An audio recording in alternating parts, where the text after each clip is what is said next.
Welcome everybody to uSTADIUM Fantasy Live, the off season. I'm Chris, and with me, as always, is the parlay prince himself, the betting extraordinaire, Stefan Bershbombs. How's it going, big guy? How are you doing? It's going good. I might have to resign the name of the Parlay Prince. It's not been looking pretty good. Ever since the NFL was over with, it's been like a whole shift and change. I'm like, oh, let's try some basketball, let's try Yeah. some baseball, let's try some tennis, and this is not working out. So I'm just gonna take Let's a little try some break. women's field hockey. I haven't gotten that low yet, but if the odds are Yeah, you're good, not there yet. Australian ping pong. Let's get at it. Australian football. hey, find me odds Yeah. on anything, and I'll throw $1 to it. Yesterday was a slow day for sports, right? There was no basketball, there was no playoff hockey, just baseball. Of course, no football. And Splash just producer Splash just texted. He has bet on Taiwanese baseball before. That's how you know that you need help. Call 1-800. Got gambling.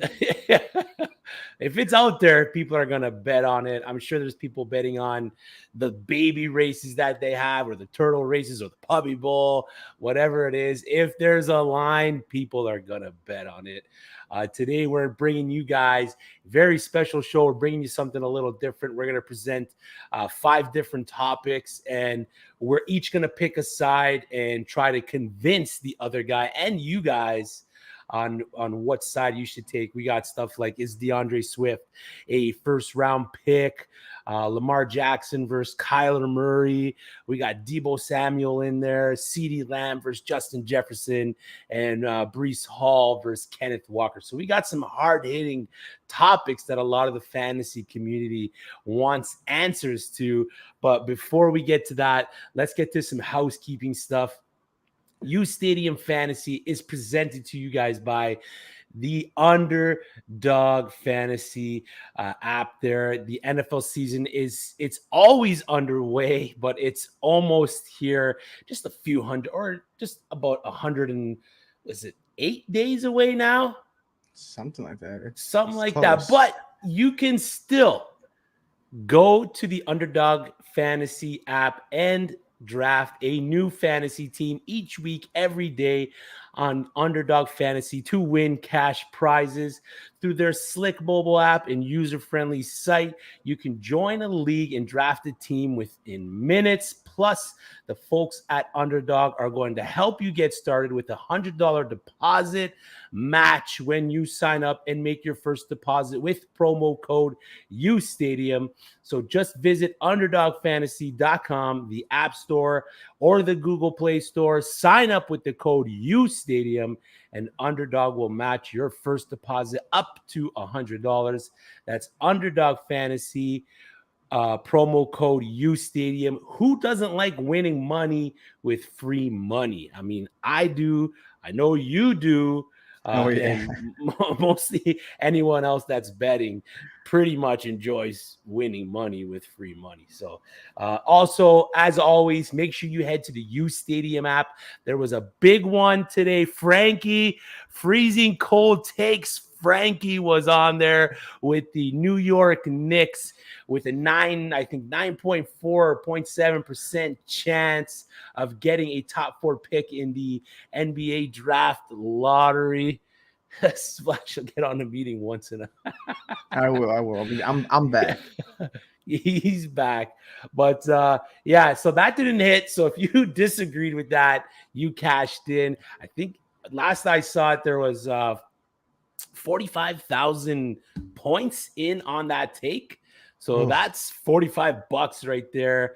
And if you were on the disagree side, you hit and you took some of those points home. So make sure you're getting onto that uSTADIUM app. You're getting into those takes. The app is ever evolving. The takes feature is a thing of beauty right now. I love the new interface and everything they got going on, where you can get into the different categories: football, baseball. They got it broken down. There's random takes on there, stuff with like the Marvel universe that I have know nothing about. So I'm just going to get in there, agree or disagree on that one. Just pick a side and go, because I like winning. And I like money. So put those two together, and it's a recipe for success. Right, Steph? How are you doing on the takes feature? Yeah, I know. I have some ones, honestly, that are going to hit for like the NFL season. Like, you got the Buccaneers to go to the Super Bowl again. There he is. Oh, Stephen. There he is. Stephen, where the hell are you, dude? I've been traveling. Where you been, man? I've been traveling around. Damn, I didn't even know you're still allowed to do live streams at this point. Oh, no. Oh my God. Oh, this is awkward.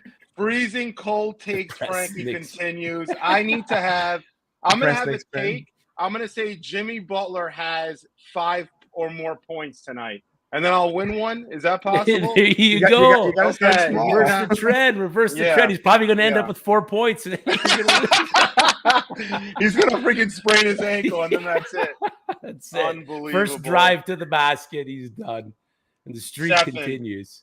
I don't know. Me and you, we have to have a long conversation, buddy. I don't know what happened to you, man. You were one of my guys, and now I don't know. I think Tampa's taking you for a ride, but I don't blame you for that one. No, Tampa's not as crazy. It's all right, but no, we'll definitely get into a little meeting, and we'll discuss what it is. We'll find a direction. We gotta make something with it. I got too much talent to just let waste.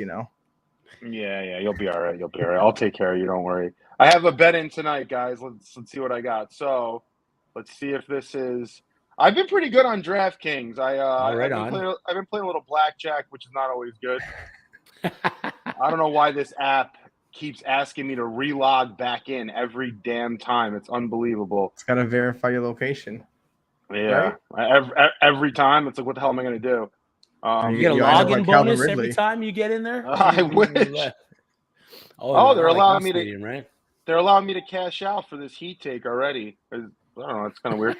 All right. So I have a parlay. I have Jaylen Brown, 30 or more points.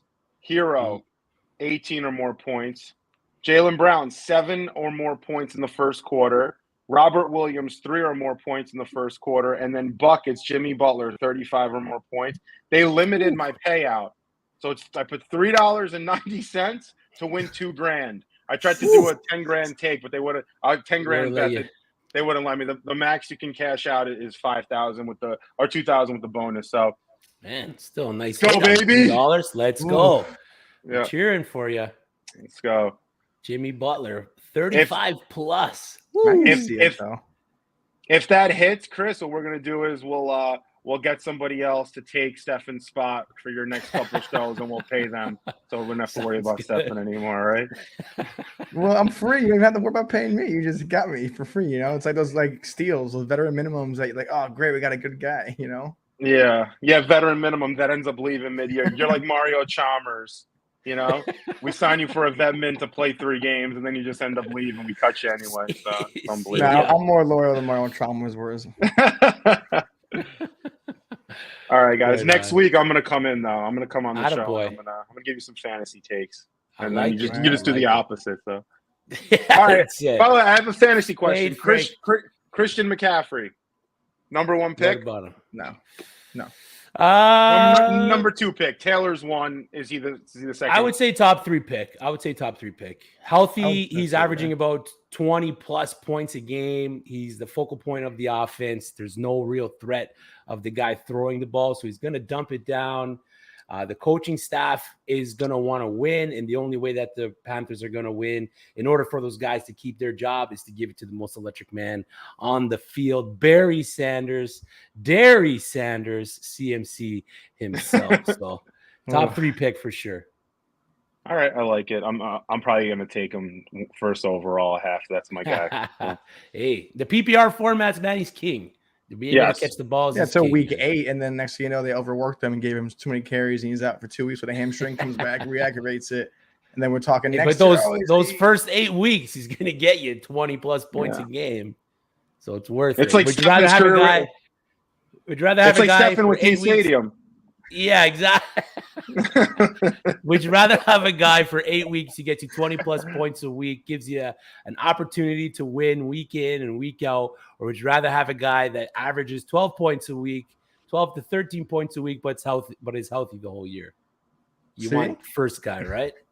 You don't See, want the 12 to 13 points guy. You see how Stefan's shaking his head as if that's like his production at uSTADIUM, you know? Unreal. I'll give or take, I'll say. All right, guys. I'm gonna balance the Thanks for joining. father's We'll see you calling soon, me. Frankie. I gotta pick up Tony V's call, or else Gotta pick up Tony's call. Definitely. All right. Later, guys. Ciao. Death, taxes, Frankie losing bets, and CMC getting hurt. I mean, It's true. 4 positive things, 4 absolute things in life. That 4 absolute and things in Sammy life. And the Watkins. Ravens not producing a wide receiver 1. It's all me. I'm the host. I knew that wasn't going to work out well yeah. for me. I knew it. But let's get into the action. The first topic for debate is DeAndre Swift, a first-round pick coming into the year. I'm going to lead this one off.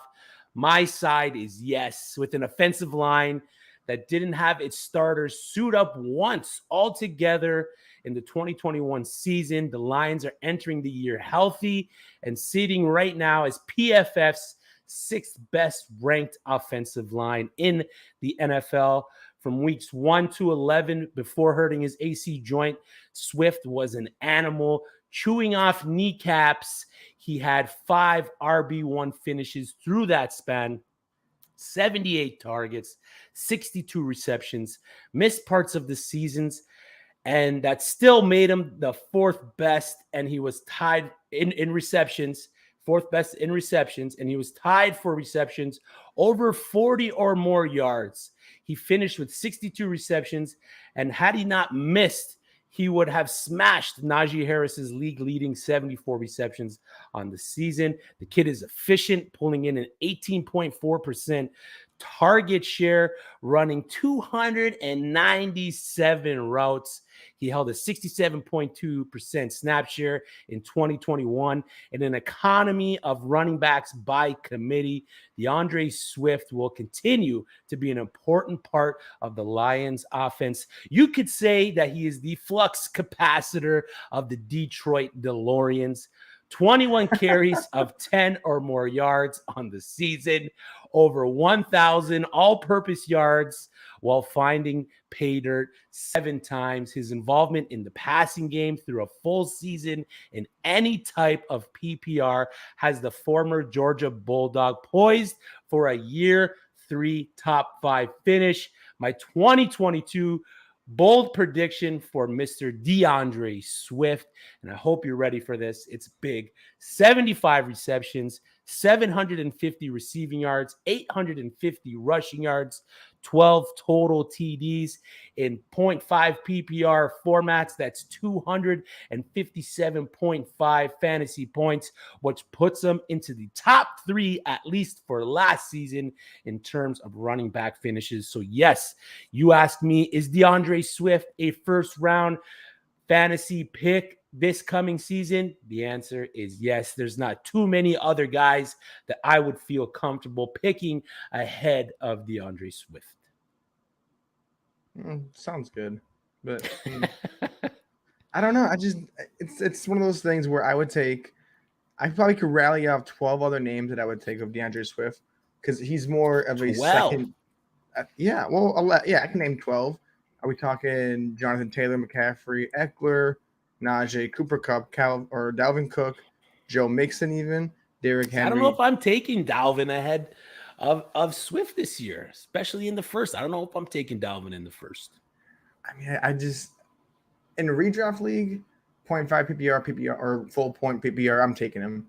I think DeAndre Swift, like you said, those numbers were great. Those are all good points, but you have to look at the statistics. At the end of the season, when you needed him most, and this is strictly fantasy football. Like I'm saying, if I'm taking him in the first round, I'd rather have any of the other guys I named. Joe Mixon, I'm weary on, but he's like the 12th guy. on that list, and then DeAndre Swift is like the 13th guy. Because at that point, I had like an Alvin Kamara sitting there with him, and in a redraft league, I'm looking like, do I want Alvin Kamara or do I want DeAndre Swift? They're almost technically the same player, but they're injury prone. I mean, look at DeAndre Swift's season last year. He didn't win you a championship because he was out. Yeah. So I mean, but that's the thing. But you can make that argument for anybody. No, right? of course. I mean, the injury is a big thing, but like for certain players, when injury is like their main thing, it's harder to like trust them. And I mean, if he's sitting there at 13 to 15, if someone he drops, I'm taking him.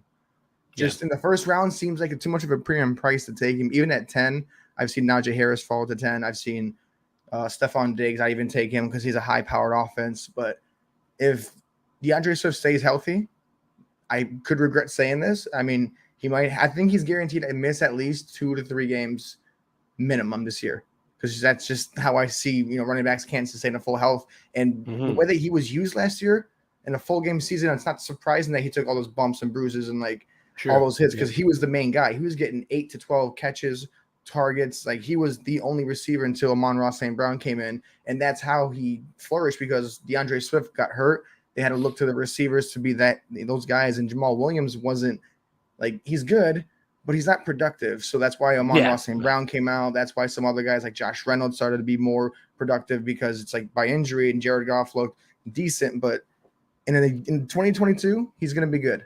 But first round good, I'm still not convinced.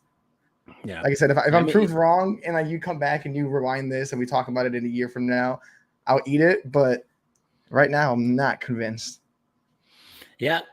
I mean, he has every opportunity to be the next guy that's going to go for 1,000 and 1,000, right? If he stays healthy, if he plays the whole year, he can be that next running back, because he is a prolific pass catching running back. He can definitely get 1,000 yards receiving. He can definitely get 1,000 yards rushing. He was almost there this season. He was electric for the first part of the season when he was healthy. So there's no reason other than injury that he shouldn't continue that role in that Detroit Lions offense that is only getting better. Takes that age poorly. Stefan's galloping gobbler picks. Swift. Oh my God, you pulled that up. How'd you find that? I thought I buried that on forever. Point today. He's on point. I like it. Well, so there you have it. Was Swift on that one. Yeah, let us know in the comments if you think DeAndre Swift is a first round pick on the season. You heard my arguments as to why he is. You heard Steph's arguments as to why he isn't. So now let's move on to our next one. This is our dual take, probably the hottest one that we're talking about here. It's Kyler Murray finishes ahead of Lamar Jackson in fantasy QB points, 4-point passing TD. That's very important right there. If it's a 6-point passing TD, then it kind of skewers the number for the passing quarterback over the rushing quarterback. So I'm going to let Steph lead on this one. He is arguing for Lamar Jackson. So Stefan, let me know and let the people know why Lamar Jackson is going to finish ahead of Kyler Murray. Lamar Jackson was, of course, the MVP of the league. He was he's Michael Vick 2.0, and to me, he's better than Michael Vick now. I think when it comes to a passer, his first year in the league, he had a hard time. We were critiquing him, and he comes out in Miami, throws for 5 touchdowns. I just think Lamar Jackson going into this season, like he had the injury year. Like everyone's due to have that 1 year where they're injured, just like Lamar or Kyler Murray. But I just see Lamar Jackson coming in next year, feeding Mark Andrews 100+ catches, seeing at least 30 touchdowns, at least 7-8 rushing touchdowns, and at least 1,000 yards rushing. They have J.K. Dobbins, they have Gus Edwards, they have who else is the third back? They got rid of Tyson. They drafted Tyler Beatty. So Tyler Beatty, I think Tyler Beatty is Zach's guy. I mean, Mike he could Davis, be a good they third signed one. Mike Davis. Okay, so looking at that backfield, it's like J.K. Dobbins and Gus Edwards. You give them at least a minimum of 700 yards each. Lamar Jackson's due for 1,000 yards again. He had 1,000 yards before the injury the last 2 seasons in 2020 and 2019. 1,200 yards on 176 attempts, 7 touchdowns. Like he's a QB1 and an RB1. Like on my fantasy team, when I can rename my players in sleeper app, I put Lamar Jackson QB1/RB1 because he'll throw you the 200 yards that you need and 2 touchdowns, and he'll rush 10 rushes for 100 yards and 2 touchdowns. Like that's what makes him versatile. Now, Kyler Murray is along the lines of the same thing, but his numbers aren't as flashy as Lamar. Like a healthy Lamar Jackson is flat out an MVP. We saw that when he was in the league 2 years ago when he won it. This guy is a motor. He's a train. He doesn't stop. He only gets better every year he's in the league because he finds something to critique. Sorry. So I just think that going into the year, the offensive line is better than Arizona. The receivers are better in Arizona than they are in Baltimore, but there's no reason for them to trade Hollywood Brown, let go of Sammy Watkins if they didn't trust Rashad Bateman's development, if they don't trust Mark Andrews and Lamar Jackson's relationship, because I think that's one of the best quarterback to pass catching relationships in the NFL. And it's one of the most underrated ones because people are like, oh, it's a tight end, but tight ends and quarterbacks sometimes are the best of friends and they win games. It's unfortunate he went down. Tyler Huntley was a good replacement, but a 16-game Lamar Jackson is a championship winner on your team. He's a plug-and-play. He's a bye-week, replacement for 1 week. And he's mostly on championship rosters because he's a winner.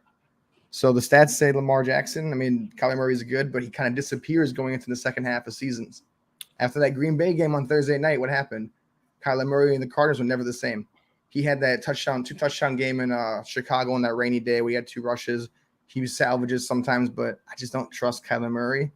And I would let him slip even over like a Justin Herbert. I would take Aaron Rodgers maybe even over Kyler Murray because they're almost the same player, but you'll get more passing production and more touchdowns out of Aaron Rodgers, but less rushing. But then again, I trust those guys over Kyler Murray because in the past it shows. It shows that has a bad offensive line. When he's scrambling, he's running, he's prone to being injured because he's always taking these hits. And like I've seen him get hit a lot. And I'm looking like this guy's a small quarterback. So when he gets hit by those big 300-pound linemen, you're like, is he okay? And he's limping off or his shoulder. So I got to go with the MVP and I got to go with big trust the whole way through. So I got to go Lamar. And if I had more points on the uSTADIUM app, I would have bet more on that. So if someone wants to send me some more points, I'd like to indulge. I don't know if Frankie's giving you any more points, brother. Shed Sports, D Swift, top 7 RB, half PPR. Book it now. I like it. We're going to fire up as we get closer to the NFL season. We're going to fire up a lot of these fantasy takes. So I've got them written down. And as we get there, we're going to absolutely flood the takes feature with the fantasy stuff. Ryan Potts, Lamb with the Blam season cup. I like it. I'm telling you, he's gonna go off. He's gonna have an MVP caliber season, and I think one of the best rushing seasons by a quarterback in NFL history coming up. Yeah. It's not entirely impossible. When I was looking into the argument to make for Kyler Murray over Lamar Jackson, I had a really hard time finding a lot of things that separates the two in order to make the argument. In a lot of dynasty drafts, I've seen Kyler Murray go ahead of Lamar Jackson, and I've seen Lamar Jackson go ahead of Kyler Murray. Both talented runners with the ball in the open field, which gives these two quarterbacks a leg up on most fantasy quarterbacks. In a 4-point passing touchdown league, the rushing quarterbacks are in a separate tier than those that are less mobile. So when we have to sit here and debate which of these two running backs is the best in the league, it's just, for me, it comes down to the team and which QB has the better arm. Breaking down these two guys, like I said, hard to find the discrepancies. King Bunny says he's going to take Kyler based off the weapons. That's a big part of the argument that I got. Kyler Murray in his 3 seasons, although missing games, has finished as a QB1 for 3 straight years, finishing as QB11, QB3, and QB4. Lamar Jackson in the same boat. So, and he has a QB1 finish under his belt, something that Kyler does not have. Red zone pass attempts, Kyler Murray, QB 13, Lamar Jackson, QB 24. Murray had near 1,000 yards more passing yards than Lamar, 8 more passing touchdowns. He had more red zone carries, which led to more rushing touchdowns in the 2021 season. Again, Lamar Jackson only had 2 rushing touchdowns last year. I don't see that repeating itself again. I think it was an anomaly year for Lamar Jackson in terms of the rushing touchdowns output that he had last season with only the 2. So I definitely think he can finish again with 6 or 8. But Kyler Murray is there as well. He's probably not going to get the 1,000-yard rushing that Lamar Jackson could hit, but what he can't do with his feet, he's making up with his arms, right? So he's got Zach Ertz. He's got Rondale Moore. They drafted Trey McBride. They got DeAndre Hopkins back in 6 weeks. They got Lamar's old lady, Marquise Brown, who wanted to be traded out of Baltimore. You said they had no reason to trade Marquise Brown. They had a reason because he wanted out of there. Not because of Lamar Jackson, but based on the usage, because the Baltimore Ravens aren't known as this prolific passing team. He had sub 3,000 passing yards this past season. He did miss some time, right? They both did miss a few games. I think Lamar only played 12 games and Murray only played 14. I'm not so sure Lamar gets 1K rushing this year. I'm feeling a big JK and Gus Bus season. I think J.K. Dobbins coming back in the fold is definitely going to put less running load on Lamar Jackson. I would do unholy things for the Ravens to have 3 1K rushers. Jeez. I mean, it's possible though. Like if you look at it, okay, so you look at teams like Jalen Hurts and all them, they don't have the craziest pass numbers, but what they do is they can give J.K. Dobbins 1,000 yards, Lamar Jackson 1,000 yards, and Gus Edwards is going to be what Gus Edwards was 2 years ago, the guy who can get you 600 to 700 yards. So I think they're going to reestablish what they are. I think they'll come back to what they used to be as Lamar Jackson. It's like, hey, you were MVP when you did this. Give me that mentality. Give me that swag. And I think he comes back next year healthy because he played 12 games and he still almost put up 3,000 yards. He was 16 to 13 for, INTs and at a 50.7 QBR. So he got his one bad year. So I think this is like a good comeback year. I think they build the offense differently around him. I know Kyler has all the flashing toys like the Ferrari, the Lambo, like all these nice things. But Lamar has he's like that old school, like I have Mark Andrews, I have Likely, I have Coulter, is that his name? The other guy they drafted. That they have 3 tight ends that could Kohler. Yeah, Charlie Kohler. Right, Kohler. 3 tight ends, 3 running backs, and a quarterback that's a running back. Like this team screams number 1 rushing team again. So I think I'm really convinced, and I won't say otherwise, that he's going to get 1,000 yards. I'm really set on that. He's going to have to get close to it in order to beat Kyler Murray. Because if they both play every game, and say Lamar Jackson gets 550 rushing yards, we'll throw in just to throw a number out. We'll say 4 TDs, so we'll double what he got last year.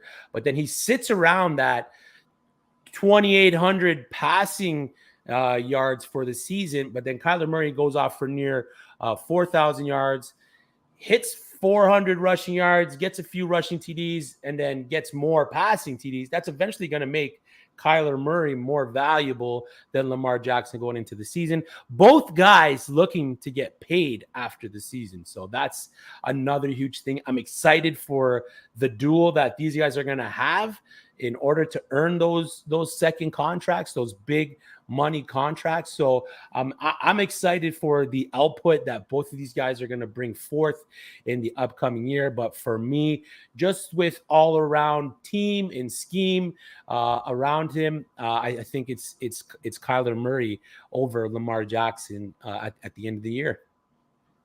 I mean, they made some good points, man. It's hard to go against Lamar just based on his rushing abilities. He's smooth. He's quick with his feet. His burst is unreal. He can get up the field quickly. He's got his safety blanket, like you said, in Mark Andrews. He's got Rashad Bateman as his wide receiver 1. We've all seen what Rashad Bateman can do. We saw what he can do in college. He was electric in college. So they did ship off Marquise Brown, but they got a guy in Rashad Bateman that can go up and get the ball, that can go across the middle and get the ball, right? I mean, so it's there. Yeah, and I hate to say this, I'm going to sound like a hypocrite in a way. I criticize Harbaugh's decisions at times. Like I criticize the Steelers game, that not going for 1, going for 2. But when there's one thing I don't question him with, it's when he comes to talent. when he knows he finds someone like Bateman, you'd let go of Hollywood Brown. Anyone that has the guts or like the stomach to let go of someone like that.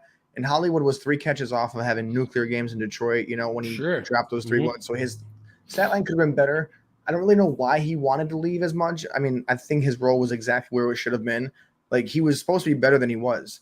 Now, if he goes to, Arizona and balls out and goes, hey, this is what Marquise Hollywood Brown really is, then it's like, oh, okay, now I see what he's saying. But if he doesn't go to Arizona and doesn't do better or just as good as he did or maintain something, it's like, is that really like the best choice for him? And if Kyler Murray can stay healthy, can he sustain 3,000 yard receivers or 1,000 total yards with, Rondell Moore or James Conner is going to have, some workload. So I like him.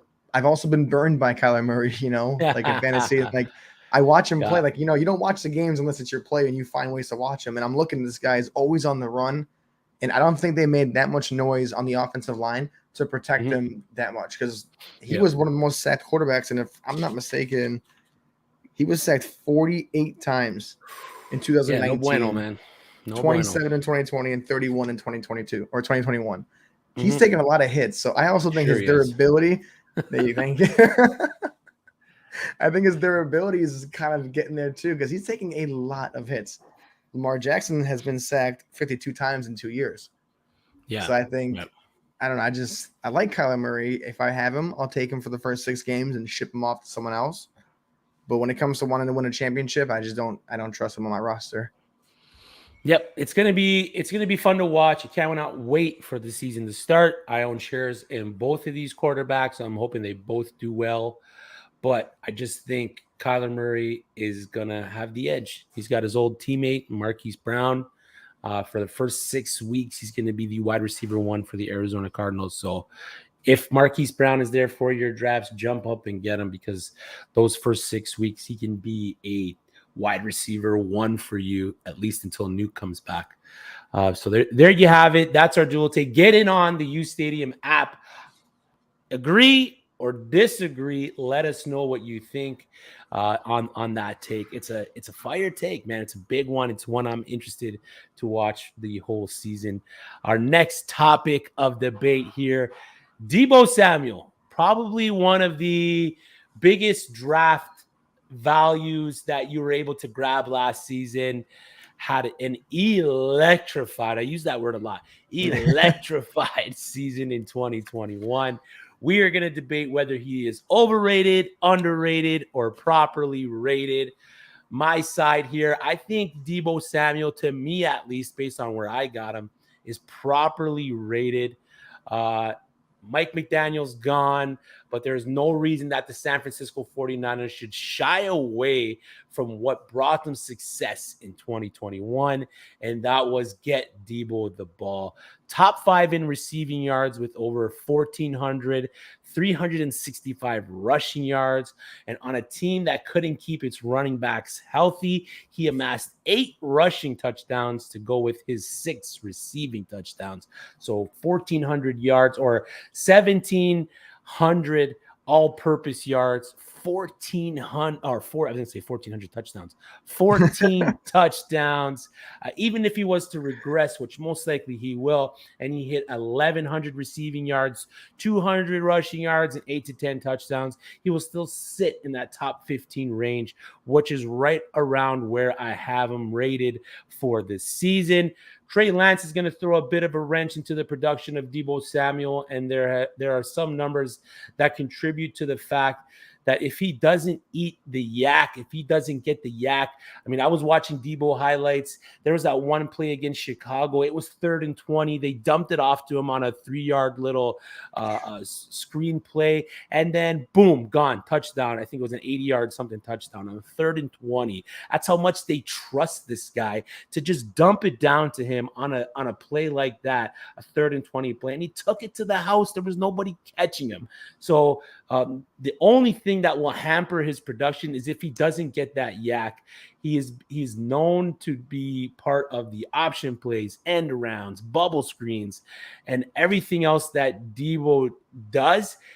If he doesn't get those plays designed for him in the upcoming season, if teams decide to scheme strictly for Deebo Samuel because we don't know what Trey Lance is going to bring, his production could falter. I definitely don't see 1,700 all-purpose yards and 14 touchdowns again this season, but a contract year as well for Samuel. The 49ers can absolutely use the guy on every play and ship him off at the end of the season easily. I'm always taking the guys on contract years at these skilled positions like Deebo Samuel is right now. Give me a guy on a contract year that's a running back, wide receiver, tight end. We've seen it year in and year out. Most recent one I can think of, and it's not even that recent, is Devontae Parker for the Miami Dolphins contract year. Balls out, finishes as a top 15 or 12 wide receiver on the season, absolutely poops in his bed the rest of the way. Now he's on New England. So Deebo Samuel to me is properly rated. You're drafting him where I believe he's going to finish. So that for me is why I have Deebo Samuel. Not overrated because you're not drafting him as the top 3 wide receiver coming off the board. He's not underrated because you're not drafting him as the 25th wide receiver coming off the board. He's properly rated because you're drafting him as the maybe 8th to 12th wide receiver coming off the board. So Deebo Samuel, properly rated. If he falls to you at pick 8, are you taking him in a redraft league? Pick 8? No. So is he a first round pick for you then? No. Oh. No. Okay. I mean, I think what he did last year was remarkable. I mean, I think he did what he was supposed to do. When he's healthy, he's good. He played 7 games the year before that, started 5 of them. Year before that, it was 11 and 15. I think he wants to go back to receiver. I think he made it known that he doesn't want to be the Cordero Pattersons of the world, the Swiss Army knife where it's Kareem Hunt does receiving and catching. I think he wants to just catch the ball. And I think that's going to be his downfall because when he becomes a receiver that demands, he's going to need at least 100 catches. He's not a receiver that's going to get you 50, 60 catches because you have George Kittle, you have Brandon Ayuk, you have Jennings behind him as well. You have a bunch of people on that team that need to eat. And if he's not going to sit there and play ball and hey, I'm Deebo Samuel. I had 1,700 total yards last year. I was the reason you guys beat the Rams. You guys beat the Bears. I was the sole reason. We can pinpoint plays where it's he won them that game when Jimmy Garoppolo was doing everything for them to lose that game. I just think going into this year, if he has one good year in San Francisco, gets a big contract, but I don't see him coming back to San Francisco after this year. I think San Fran just knows they can have him, utilize him in whatever way they want to, and trade him off or just let him go because he's kind of old. He's not young. He's been in the league for 3 years, but he's almost 28, right? And when we hear 28 in the league, we're like, oh, that's getting to a certain point. It's wide receiver prime, Steph. It is. But for a guy who's not been, on the field a whole lot. Oh, sorry, 2027. So by the time next, he's 28. I think they get one more good year out of him. I think he does post at least top 15 numbers. I think he's a little overrated because of what we got from last year. I think he's not going to be the same rusher. I think, they're going to utilize their 500 backs that they have behind him, Elijah Mitchell, Jeff Wilson, all those guys. Trey Lance demands at least, is it ludicrous to say 30 to 50 attempts in rushing, at least minimum? You have all these running backs. Yeah, because I think Trey Lance demands at least a good rushing season, and so do the other running backs. They have Trey Sermon. If Deebo goes to receiver, I think he'll be 1,000-yard receiver, but I don't think he'll blow the roof off. I don't think he'll be like, hey, this is why I deserve all the money. He'll have a season that they go, okay, San Fran looks back and goes, he gave us a subpar season, let him go. We can find someone else. I mean, look at his last receiving draft. Traylon Burks, Drake London, Bell. We had all these deep players, and coming into next year, they can look at that draft class and go, we have these draft picks. We can let Deebo go and just filter out another player. We have the Ohio State Buckeyes shooting out receivers. We have a whole league next year. It's have him, dump him, trade him now. It's it's a win-win from San Francisco. But if Deebo goes anywhere else outside of back to Miami, crazy because Mike Daniel, or stays in San Francisco, he will not have the same production. I just don't So believe overrated. Right now, yeah. I think right now he's overrated because everyone's, I've seen him go in like a top 7, 8 in drafts. I'm like, why would you take that? I want a running back over him that I know. Like, I'll take Yeah, Javonte yeah. Williams over Deebo Samuel in the draft. I'll take Najee Harris at 10 over Deebo Samuel. Yeah. Like, I just don't want what comes with him. Last year, if you had him, it was a steal. Like, I had a league where a guy had Ayuk and Samuel, and he wanted to trade me one or the other. He gave me Ayuk, and I'm like, wow, imagine if he gave me Samuel, but he was scared that Samuel would like not produce, So overrated now, yes. If he comes out and balls out, I think he'll be properly rated, but he's no Devontae Adams. He's no Stephon Diggs. No. Again, He's no Tyreek Hill. Like these guys I'm naming are better than him. So Jamar Chase, Justin Jefferson, CeeDee Lamb. Like I'd have all those guys over Deebo Samuel. So if I see him on the draft board, I'm not even giving him 2 looks. Like, all right, nope. Who's the guy under him? So I think he's overrated right now because you haven't done much, but what you can do in a certain haven't done system. much, but 1,700 yards and 14 right. But in a system that was successful to a running back team, like any running back that goes to San Francisco, you're gonna ball out. You're gonna have a good season. That's just what you're gonna get hurt. You're gonna get hurt, but you're gonna have like 30 rushes in the first half. So you make it what you can. Yeah. I just think on San Francisco, if he stays, he'll be rated. If he goes somewhere else, it'll further prove my point that he was overrated. Yeah, that's the San Fran injury. Jeez. World's most dangerous job right there. I don't know what it is. San Francisco running back. They need danger pay. They need extra money just to be a San Francisco 49ers running back. They drafted Tyrion Davis-Price. Yeah, exactly. We saw Jeff Wilson go for over 1,200 yards a couple seasons ago. Elijah Mitchell was electric. There's that word again. Trey Sermon was drafted there just last year. So we had Raheem Mostert there. Tevin Coleman was there. So it's been a rotating door of running backs through the system there in San Francisco. But the one thing that was for sure last year in that offense was Deebo Samuel. Now, there is probably 10 wide receivers that I'd rather own ahead of Deebo Samuel. That's why I have him based on where I have him rated. To me, he's properly rated. Again, like you said, we have seen him go early in some drafts, earlier than what he really should be going. So in that case, yeah, you could say he is overrated, like you were arguing there. So I could see both sides. But again, let us know who you think, what you think about Deebo Samuel. Overrated, underrated, or properly rated. All right, into the next one. I can feel Steph getting slow. I'm throwing the jabs. I got the hooks. This is like the 6th round. I'm bobbing and weaving. I can feel him, the lactic acid building up in his muscles. I got him on the ropes. Now is when I come in for the strike. Oh, no. It's still too early for that one. Yeah, our next debate here. We got 2 more to go. Who has the better fantasy season? CeeDee Lamb or Justin Jefferson? 2 high-flying, I don't want to say it. Say it. Explosive wide receivers, CeeDee Lamb and Justin Jefferson. I'm going to lead this one off here, Stefan. 2022 is the year of the Lamb. Amari Cooper is now with the Browns, leaving his 100-plus target share to be spread through Lamb, Gallup, who's probably going to miss the first part of the season, and Dalton Schultz. This is the year that compact disc Lamb takes the step that we were all waiting for as the wide receiver 1 of the pass-happy Dallas Cowboys, who in 2021 ranked as the 5th highest in team pass attempts per game with 38.4. We have seen what Dallas can do through the air. We have seen what Minnesota can do through the air. Justin Jefferson is the wide receiver 1 on that team, with Thielen taking the back seat.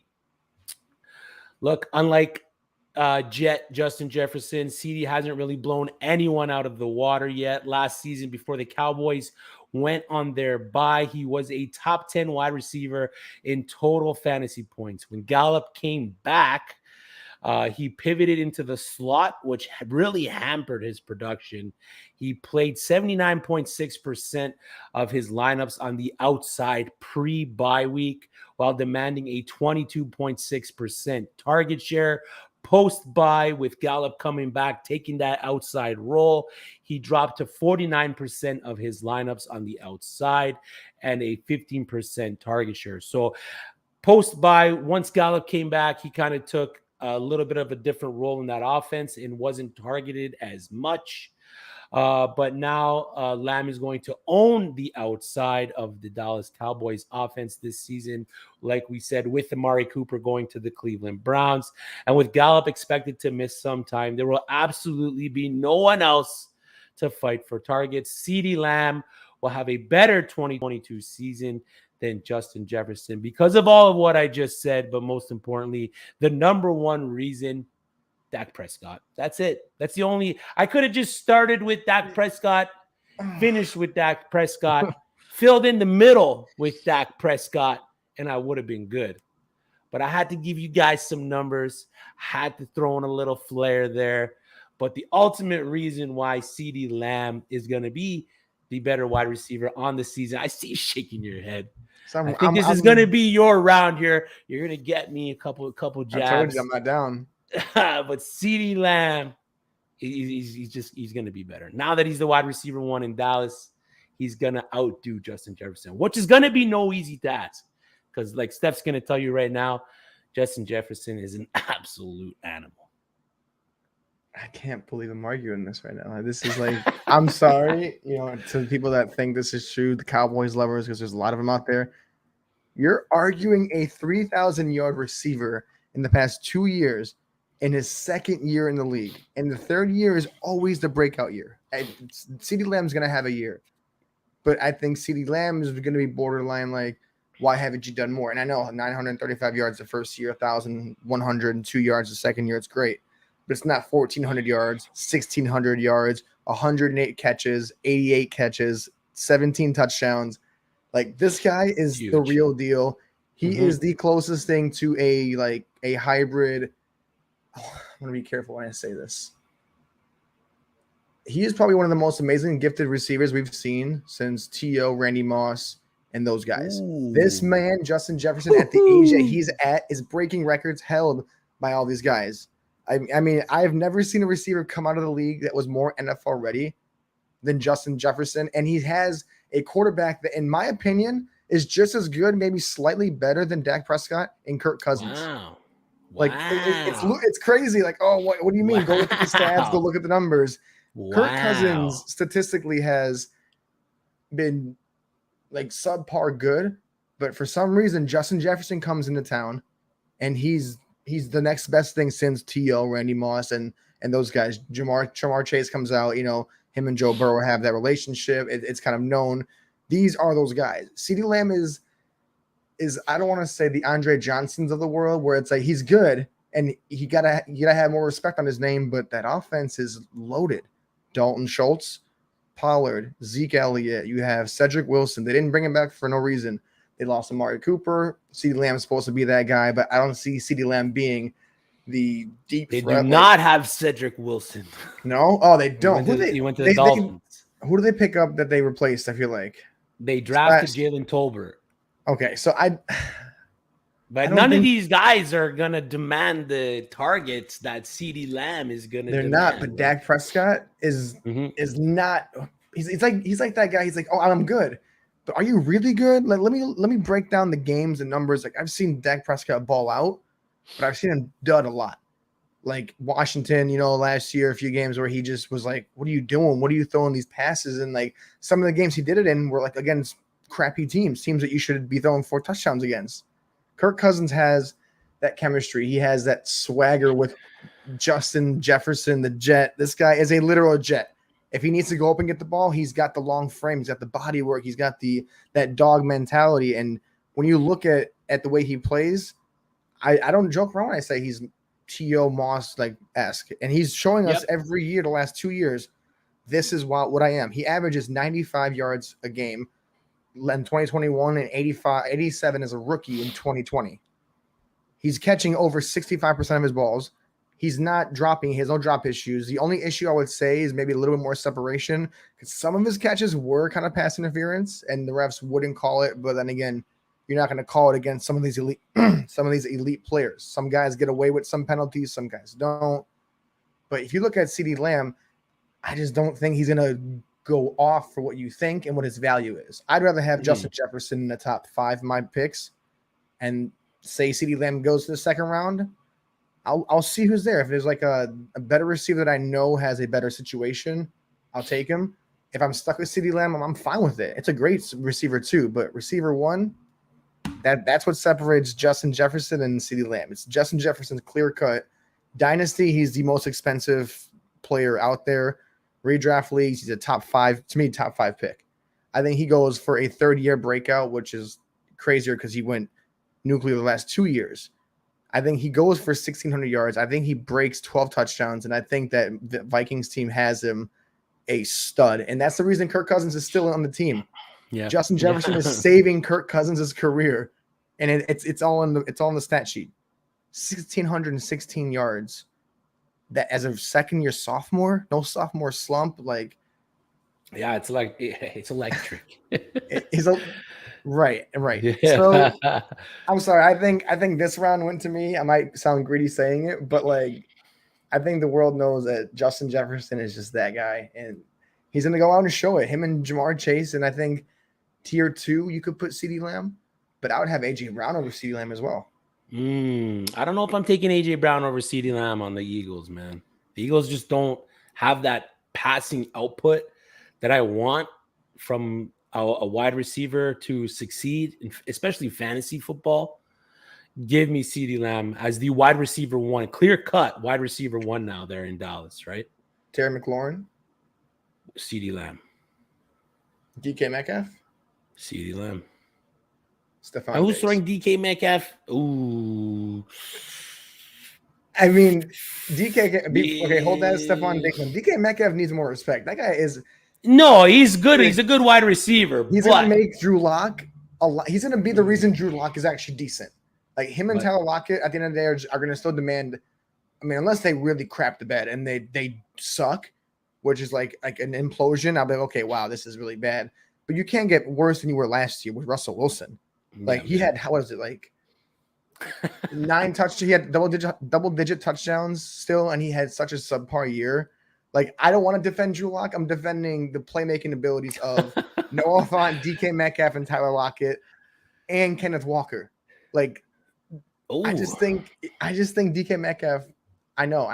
It's like, oh, hey, DK Metcalf, Drew Lock, or CeeDee Lamb, Dak Prescott. I just showed you that Dak Prescott, look at the stats, is just the same as Kirk Cousins. Yeah. If we're talking like Patrick Mahomes, Justin Herbert, Lamar Jackson, Kyler Murray, I hate to say it.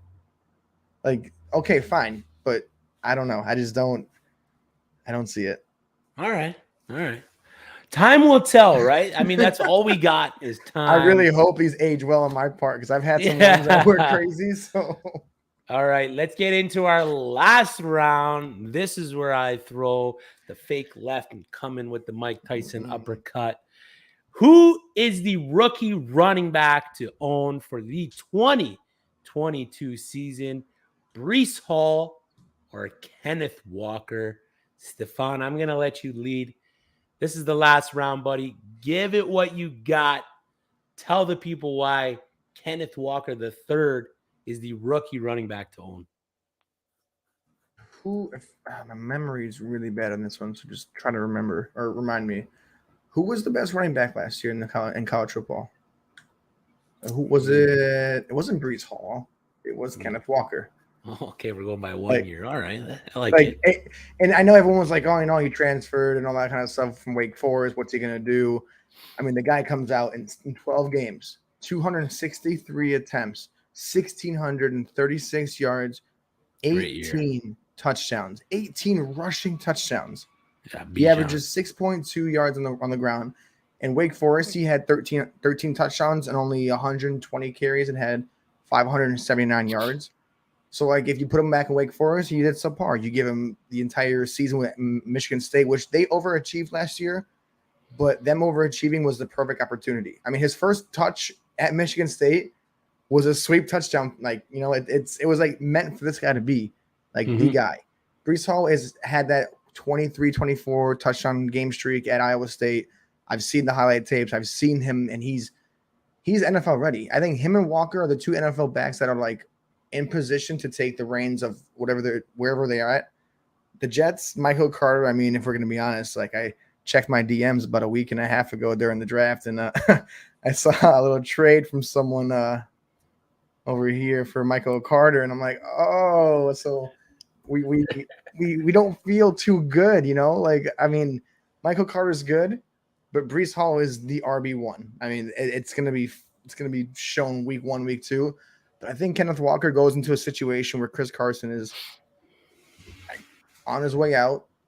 Per se, I respect him, but he's just not that guy. Kenneth Walker is going to be the PPR back because his hands are underrated. Everyone's like, oh, he can't catch, but he's been in practice catching. You know, Carroll came out and said, hey, this guy is, you know. We're talking about practice? We talking about practice because in practice, we saw Russell Wilson take Matt Flynn out and go, hey, he just got paid, right? Yeah, watch this. Like, it's watch crazy, me catch a ball with no defenders. I like right. That's exactly that's what the offseason is. It's like, damn, he can catch the ball with no one around him. But then come preseason when he's playing, it's Penny and it's Walker and it's a little sprinkle of Chris Carson. But Chris Carson, we both know that with all due respect, he's done. It's the Penny and Walker show, and I think Walker just takes the reins. It might take a few weeks, but I think he can have a better overall PPR season because there is no threat to Kenneth Walker like there is a threat to Breece Hall. The talent on the New York Jets, I'm going to say this, is better than it's been in the last 10 years. You have receivers, tight ends, running backs. You have a deep team, a good offensive line, a good rookie or a second-year quarterback in Zach Wilson. I think Breece Hall does at least 7-8 touchdowns rushing because he's going to be that goal line back. But I just think Kenneth Walker is going to have that workload come second half of the season on a crappy team that just dumps the ball off, DeAndre Swift-esque. So that's my comparison to Kenneth Walker is DeAndre Swift. I think he won the best running back. He won the best running back in the league or in the NCAA for a reason. And I think coming into this season, he's going to know that we talked about his hands being suspect. What better fuel? Like, you're a good rusher. You have the stats. You have the yard average. You have what we need, but we need you to be a better receiver. So if you don't have to work on the other elements of your game and just you have to work on one element, it makes you better. It's like Lamar Jackson. You have everything. We just need you to have a better spiral, better pass, better touch on the ball. Kenneth Walker come end of this season could be a championship winner, just like Rashad Penny was. Because you can, whatever you're going to say, I can bring back Rashad Penny to last year and what he did in those 3 to 4 game span and say Kenneth Walker can do that, if not better. But Rashad Penny can catch the ball. Is he a better catcher than? Okay, Kenneth Walker, yes. I really think we're underestimating this guy's hands. I mean, I don't think we're underestimating his hands at all, Steph. I don't think we're underestimating his hands at all. He 19 catches through 3 seasons. 19, and he caught 19 catches for 136 yards and a touchdown, 7.2 yards a catch. Through if you 3 seasons, seasons, he had 13 of those at Michigan State. Yeah, and then 3 and 3. You give me 13 catches in 12 games. Derrick Henry had how many catches and still balled out? I know we're talking Derrick Henry. Let's be real. We have Seattle going against some crappy teams. Like I said, if Rashad Penny can do what he did last year, there are going to be games where there are teams that are just bad. And Kenneth Walker, at that point in the season, I think it takes advantage. And even if it's a split, Kenneth Walker is looking good. Breece Hall, unless he takes the reign and like Michael Carter, if something happens to Michael Carter, worst case scenario, then Breece Hall is taking it. But I just don't know. I think Kenneth Walker was taken to Seattle for a reason. We want him to go somewhere better. That's like, you're the clear-cut guy. But I think this is the destination that he becomes the rookie RB1 over Breece Hall. I don't know, man. I mean, this is easy one for me at least. It's Breece Hall. It will always be Breece Hall. Back-to-back first-team All-American. You mentioned it, 24-game touchdown streak, 4.39 40, 40-inch vert, the 6th RB since 2003 to earn a next-gen stat score of 99. Can you name the other 6? Derrick Henry, Najee Harris, Reggie Bush, Saquon Barkley, and Travis Etienne. That's some good company. A name that's not in there is Kenneth Walker.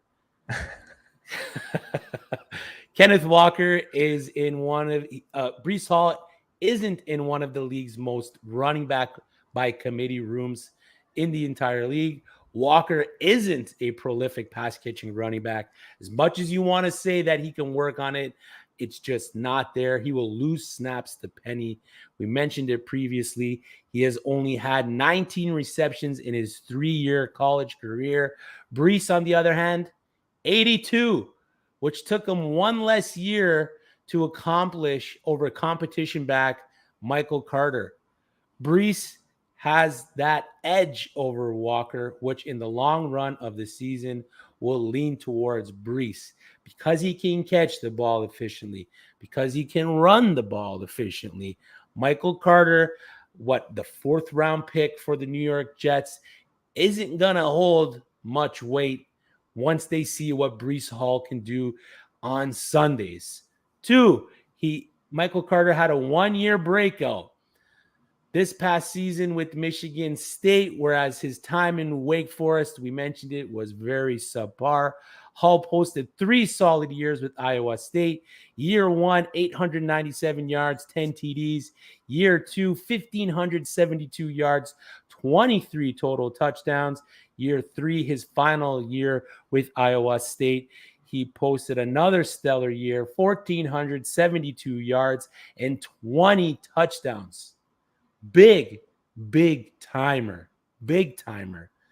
3, he is on the up-and-coming New York Jets, who will be looking to plant their flag atop of the AFC East, and their early 2022 second-round draft pick is going to be used early and often. He held a college dominator rating of 43.9%, which means he was the engine that made the Iowa State offense run, and there's no reason that he shouldn't be that for the Jets. The Jets last season ran the least amount of running plays per game, and this is why they drafted Brees Hall in the 2nd.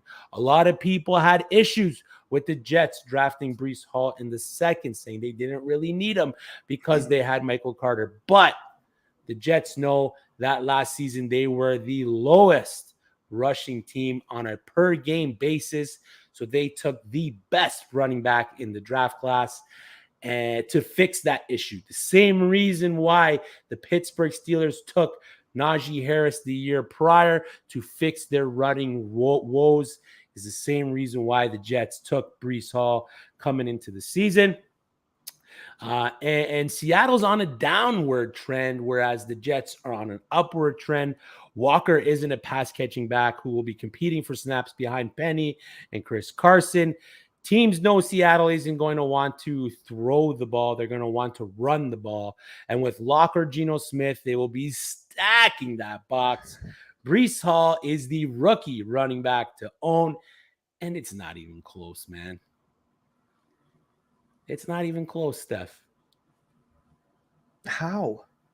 It's not even close. I I just gave you all the reasons why. You give me the reasons. Kenneth Walker is flashy. It's the Jets, but look what it's they had, the up-and-coming Jets. The up-and-coming Jets that are more of a pass-happy, pass-oriented team, which I think... don't know, man. I mean, they have Corey Davis, Barrios, they have Elijah Moore, they have their 2 tight ends and Tyler Conklin, they have CJ Uzama, they have a great offensive line. They will give him the attempts. But 18 to 20 rushes per game with about, I would say, give him a good number. We'll say 4 catches per game. For Brees Hall? What would your nut for Brees Hall? How many rushing attempts do you think Kenneth Walker is going to get on a per game basis? Week 1, if he is stellar in camp, if he doesn't do good, if he goes out and impresses them, yes, we talk about practice. I mean, that's where it's one for rookies. But I think coming week 1, they have. Oh wait, what is this? I'm gonna post that. The 4th easiest running back schedule on the league. Seattle's a running team. Pete Carroll, no matter how much they suck, they run the ball. If they have to bring Alex Collins back, they'll run the ball. They're not going to draft a rookie running back when they drafted him instead of getting a quarterback. They had all these other options, but why go quarterback or running back? Because they know that they're going to be the worst team, but they still have pieces to become a good offense, like DK Metcalf, Tyler Lockett, Kenneth Walker, Noah Fant. Like, again, I don't want to defend Drew Lock, but you really can't do worse than they did last year. I mean, they were a terrible team last year. They had good flashes. Carries for Marshawn Lynch, 0.5 carry. Please don't do that. I look at this, the Kenneth Walker and Penny situation, nothing like the Melvin Gordon situation with Javonte Williams. But I like Javonte Williams, I think it'll take a few games for him to take the lead. And I think Penny, being the injury-prone guy he is going to come out. He's going to play a few games, be out. And those games that he's out, Kenneth Walker is going to show flashes of why he was the guy they took. Yeah, I could definitely see that happening. If the Seattle running back room gets hit by an injury bug, I could definitely see Kenneth Walker being utilized in that offense. But until then, I mean, they just paid Rashad Penny. They just paid him based off a 5-game chunk. They paid the guy. He's going to be involved. Chris Carson's going to be involved because Pete Carroll loves the living crap out of the guy. How many games did Chris Carson play this year? Not many. Did he play any? If I'm not mistaken, the game that he did play, he was productive. Yeah. Like if you look at the Seattle Seahawks team, it's like when Derrick Henry went out, like they had to supply 3 different running backs to basically match his average. Seattle Seahawks did not really have like a subpar rushing attempt after. Like Chris Carson did decent. Rashad Penny balled out at the end of the season. The middle of the season, those 3 guys that they had rotating in, Collins, Dallas. Yeah, they did decent. But so like, the thing is, I can even see DJ Dallas getting more catches than Kenneth Walker in this season. I can see it. I can see it, Steph. Like the guy really? just really? Okay. You really think that Kenneth Walker is not working on the one thing that he knows is his worst at the trait? Like I said, it's like I'll give it to you that he's working on DJ Dallas. I'll give it to you that he's working on it. I'll give it to you. DJ Dallas? That give me Penny. I'll say okay. I'll let you argue, Penny. I'll let you get away with that a little bit, but don't sit here and tell me that DJ Dallas. You draft a 2nd round or a 3rd round running back when they took him, and you're gonna use DJ Dallas more as a passing catching back. That is disrespectful, and Pete Carroll should just release the guy off rip. In 2022, Chris Carson will not be on the Seahawks. I think his time is done. I think that neck injury is too bad. And Kenneth Walker is going to come into that season with a chip on his shoulder. He watches our show. He's going to say, "Listen, I saw what you said, Chris, and I'm going to prove Stephon right." Because in 6 months from now, when I look back at it, and Kenneth Walker is the best running back rookie this year over Breece Hall. Spicy. I would make a take and say that. I just think that, yes, the Jets are better, but they don't run as much as Seattle does. Seattle runs the ball. Even if they're losing by 50, they'll still run the ball. Yeah, but that's the thing, right? If the Jets are in a position where it's 4th quarter and they're up, you know what I mean? They got a good team. They got a good team this year. Don't discount the Jets. I mean, if they're up, if they're in a situation to close games, even if they're close and they want to run clock, Breece Hall is going to be the guy they're going to lean on. Pass catching, Breece Hall is going to be the guy they're going to lean on. Michael Carter is going to see some work, no doubt, but it's going to be the Breece Hall show there in the Big Apple for the New York Jets. And that's why at the end of the day, it's the pass catching work that is eventually going to make Breece Hall the number 1 rookie running back when it's all said and done. But you made some good points, but good is just not going to, it's just not great. I made great ones. You made good ones, and that was it.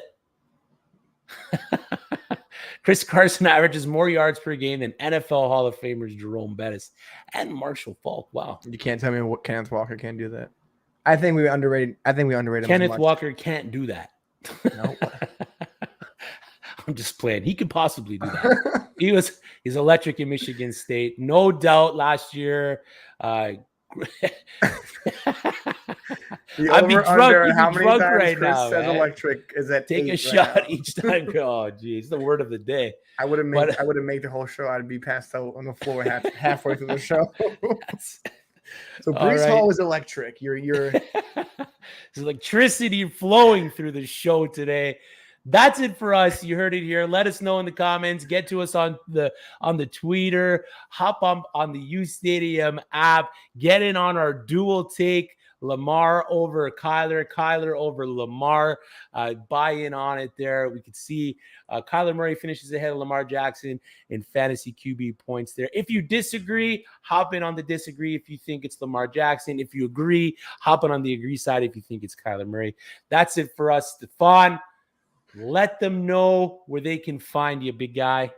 As always, on the uSTADIUM app, on Twitter, I've literally got the name Bearish Bombs. Make it easier for you guys. DMs are always open. Tell me why you think Kenneth Walker is the better running back. Tell me why Justin Jefferson's better. And tell me why Deebo Samuel is overrated. You might have won this one, but I'll be back. I'm going to get another one. We'll do this again, and I'm going to come back with more heat. Ooh, 2-2. I think it was more 3-2. I think, like I said, it's a 7-game series. You're up 1-0. All right. I'll come back in game 2 and I'll recuperate like my Lightning did against your Toronto Maple Leafs. You had to go there, right? You had to go there. All right. That's it for us. Enjoy the night. We'll talk to you guys next week.